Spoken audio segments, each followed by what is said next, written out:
Paris में PM Narendra Modi ने पाकिस्तान के पीएम नवाज शरीफ से मुलाकात की है। दोनों नेताओं ने गर्मजोशी से हाथ मिलाया और अकेले में काफी देर बातचीत भी की। ये मुलाकात इसलिए अहम हो जाती है क्योंकि नवाज शरीफ ने पेरिस सम्मेलन से पहले कहा था कि वो भारत से बिना शर्त बातचीत को तैयार है।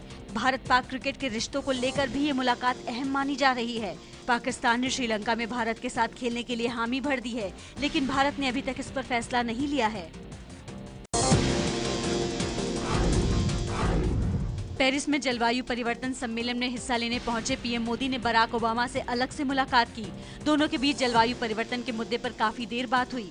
मुलाकात के बाद मोदी और ओबामा ने साझा प्रेस कॉन्फ्रेंस भी की। मोदी ने कहा कि पर्यावरण के मुद्दे पर भारत अपनी सभी जिम्मेदारियां निभाएगा। पेरिस में जलवायु सम्मेलन में बोले प्रधानमंत्री नरेंद्र मोदी, भारत कम कार्बन छोड़ने की हर कोशिश कर रहा है। विकसित देशों को लेनी होगी बड़ी जिम्मेदारी। National commitments must be consistent with the carbon space nations occupy. We also need a strong agreement. We look to the developed countries to mobilize $100 billion annually by 2020. Paris में चल रहे जलवायु सम्मेलन में पीएम नरेंद्र मोदी ने फ्रांस को साथ लेकर दुनिया भर में सोलर एनर्जी को बढ़ावा देने के लिए बड़ी पहल की। दुनिया के 100 देशों को एकजुट कर उन्होंने इंटरनेशनल सोलर अलायंस बनाने का ऐलान किया। इसे शुरू करने के लिए भारत 3 करोड़ अमेरिकी डॉलर का योगदान दे रहा है। मोदी ने कहा, इसकी मेजबानी राजधानी दिल्ली से सटे गुड़गांव के national institute of solar energy में की जाएगी।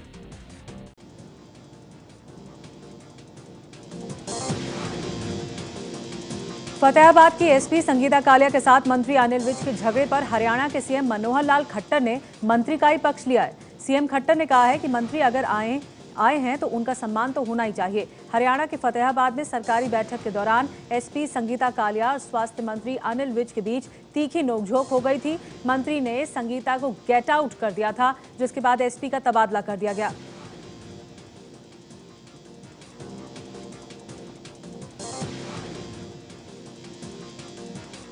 महाराष्ट्र के जिस शनि शिंगणापुर मंदिर में महिला के पूजा करने पर शुद्धिकरण कराया गया, उसी मंदिर परिसर में शराब पीते पकड़ा गया है मंदिर का सुरक्षा कर्मचारी। वीडियो क्लिप से पकड़े गए कर्मचारी ने अपनी गलती मान ली है और लिखित माफीनामा दिया है, लेकिन इस घटना में मंदिर प्रशासन पर एक और सवाल खड़े कर दिए हैं। महिला पूजा विवाद खत्म नहीं हुआ है और इसी मंदिर के ट्रस्टी ने महिला को पूजा से रोकने के खिलाफ इस्तीफा दे दिया है।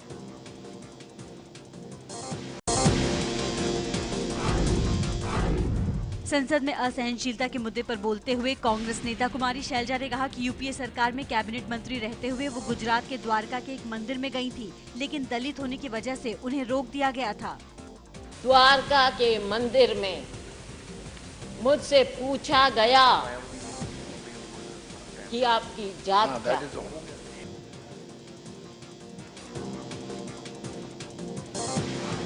केंद्र सरकार ने कहा है कि आगरा के ताजमहल के कोई हिंदू मंदिर होने के प्रमाण नहीं है। केंद्रीय संस्कृति मंत्री महेश शर्मा ने कल लोकसभा में एक सवाल के जवाब में ये लिखित उत्तर दिया।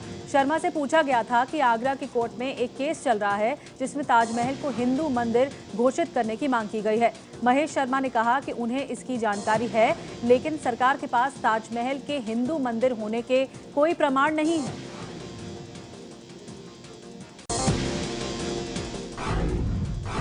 सीपीएम सांसद मोहम्मद सलीम ने आउटलुक पत्रिका के हवाले से राजनाथ सिंह पर निशाना साधा था। अब आउटलुक पत्रिका ने राजनाथ के नाम से छपे बयान पर खेद जताया है। मैगजीन ने कहा है कि उन्होंने बयान की पूरी तरह से पड़ताल नहीं की थी और पत्रिका में छपा बयान राजनाथ सिंह का नहीं था। मोहम्मद सलीम का बयान पहले ही लोकसभा की कार्यवाही से हटा दिया गया है।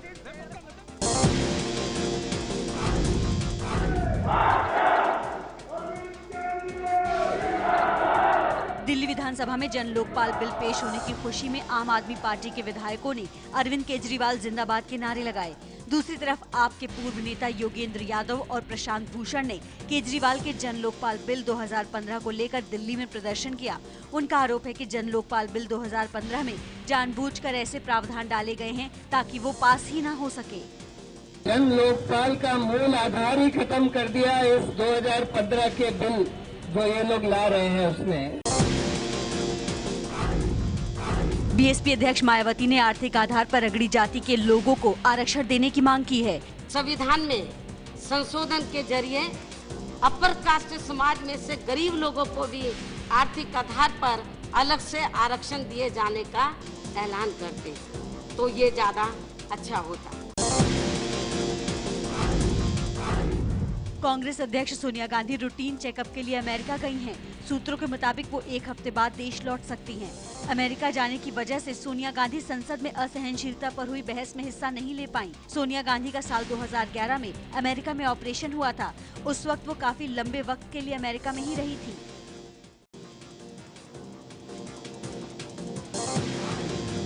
मुंबई में एक चर्च के फादर के खिलाफ नाबालिग लड़के का यौन शोषण करने का केस दर्ज हुआ है। पीड़ित लड़के के मुताबिक 24 नवंबर की रात 8 बजे वो शिवाजी नगर के क्राइस्ट द चर्च में गया था।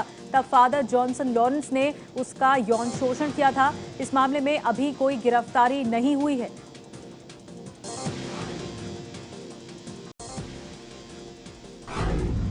बिहार की राजधानी पटना के पास बंदरों ने एक मंदिर के पुजारी की पत्थर मारकर जान ले ली। घटना पटना सिटी के मिर्चाई गली इलाके की है। पुजारी आंगन साफ कर रहे थे।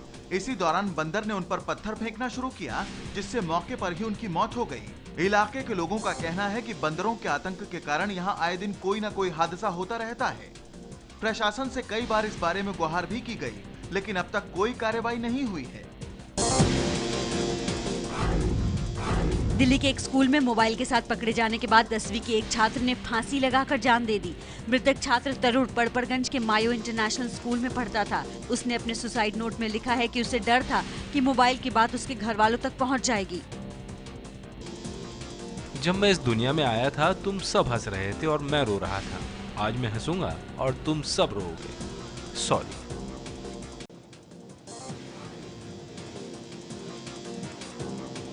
दिल्ली के मुकुंदपुर में फैशन डिजाइनर के साथ गैंगरेप और हत्या को लेकर खूब हंगामा हुआ। लोगों ने लड़की का शव लेकर प्रदर्शन किया। गाड़ियों में तोड़फोड़ की गई। 3 दिन पहले मुकुंदपुर में 25 साल की फैशन डिजाइनर के साथ घर में घुसकर गैंगरेप हुआ था। फिर उसकी हत्या कर दी गई। झाड़ियों में फेंकने से पहले भी उसके साथ रेप किया गया। अगली सुबह लोगों को लड़की का शव बुरी हालत में मिला था। आरोप लड़की के पड़ोस में रहने वाले लड़कों पर है।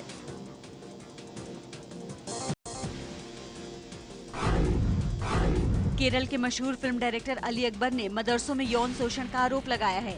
अली अकबर के मुताबिक वो खुद यौन शोषण के शिकार बन चुके हैं। अली अकबर के मुताबिक मदरसों की इस सच्चाई को वो इसलिए सामने लाए क्योंकि उनके पहले ऐसा ही आरोप लगाने वाली केरल के पत्रकार वीपी राजीना को जान से मारने की धमकियां दी गई। राजीना ने 22 नवंबर को फेसबुक पोस्ट में लिखा था कि मदरसे में पढ़ाने वाले उस्ताद नाबालिग बच्चों के साथ अश्लील हरकतें करते हैं। दिल्ली के पास गुड़गांव में एक रेप पीड़िता ने आरोप लगाया है कि पुलिस ने आरोपी को गिरफ्तार करने के बजाय उसे धमकी दी। पीड़िता के मुताबिक रेप का आरोपी धर्मवीर ठाकरान जब पुलिस स्टेशन पहुंचा तो वहां उसकी खूब आवभगत हुई और पुलिस के सामने उसने भी धमकी दी। दूसरी तरफ पुलिस का कहना है कि धर्मवीर के खिलाफ FIR दर्ज कर ली गई है और अभी वो फरार है। पीड़ित लड़की लुधियाना से नौकरी की तलाश में गुड़गांव आई थी और उसने एक PG के मालिक धर्मवीर पर रेप का आरोप लगाया है। ISI के लिए जासूसी के आरोप में गिरफ्तार BSF कांस्टेबल अब्दुल राशिद और उसके रिश्तेदार कफेतुल्ला ने दिल्ली क्राइम ब्रांच के सामने कबूला कि पाकिस्तानी खुफिया एजेंसी ISI के निशाने पर सेना का झांसी हथियार डिपो था। पूछताछ में कफेतुल्ला ने बताया कि वो झांसी के हथियार डिपो से जुड़ी कई गुप्त जानकारियां ISI को पहुंचा चुका है। इस बीच मेरठ में पाकिस्तान के लिए जासूसी करने के आरोप में गिरफ्तार एजाज की गर्भवती पत्नी ने उसका घर छोड़ दिया है और कहा है कि वो अपने बच्चे को उसके पिता के साये से भी दूर रखेगी। मुंबई से सटे नाला सोपारा इलाके में गैरकानूनी तरीके से बनाई गई एक 4 मंजिला बिल्डिंग को नगर पालिका ने गिरा दिया।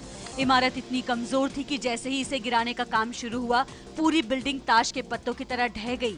बिल्डिंग में रहने वाले लोग पहले ही अपने सामानों के साथ बाहर आ चुके थे, इसलिए किसी तरह के जान माल का नुकसान नहीं हुआ। फिर घटे हैं डीजल और पेट्रोल के दाम। सरकारी पेट्रोलियम कंपनियों ने कल आधी रात से पेट्रोल 58 पैसे प्रति लीटर और डीजल 25 पैसे प्रति लीटर सस्ता कर दिया है। नई दिल्ली में पेट्रोल अब 60 रुपए 48 पैसे प्रति लीटर और डीजल 46 रुपए 55 पैसे प्रति लीटर मिलेगा। वहीं मुंबई में पेट्रोल 67 रुपए 55 पैसे और डीजल 53 रुपए 78 पैसे प्रति लीटर मिलेगा। इससे पहले पेट्रोलियम कंपनियों ने 15 नवंबर को पेट्रोल के दाम और डीजल के दामों में बढ़ोतरी की थी। मुंबई मेट्रो का बढ़ा किराया आज से लागू नहीं होगा। मुंबई मेट्रो चलाने वाली कंपनी MMOPL ने इसे 17 दिसंबर तक टालने का ऐलान किया है। 17 दिसंबर को इस पर बॉम्बे हाईकोर्ट में सुनवाई है। उसके बाद कंपनी इस पर फैसला लेगी, लेकिन मुंबई मेट्रो के मंथली पास में 50 रुपए की बढ़ोतरी आज से लागू कर दी गई है। 675 रुपए का मंथली पास अब 725 रुपए और 900 रुपए के मेट्रो पास के लिए अब 950 रुपए खर्च करने होंगे। कंपनी ने पिछले हफ्ते ऐलान किया था कि 1 दिसंबर से मुंबई मेट्रो किराए में 5 रुपए की बढ़ोतरी लागू हो जाएगी।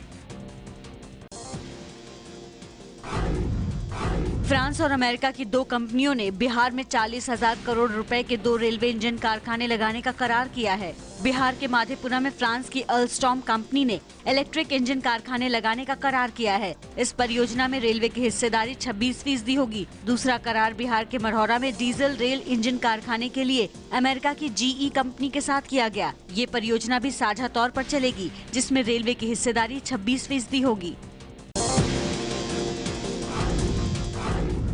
दिल्ली में माइक्रोसॉफ्ट ने 2 नए प्रीलोडेड विंडोज माइक्रोसॉफ्ट लूमिया 950 और 950 XL मोबाइल लॉन्च किए। लूमिया 950 में 5.2 इंच का QHD डिस्प्ले है, जबकि लूमिया 950 XL में 5.7 इंच का QHD डिस्प्ले।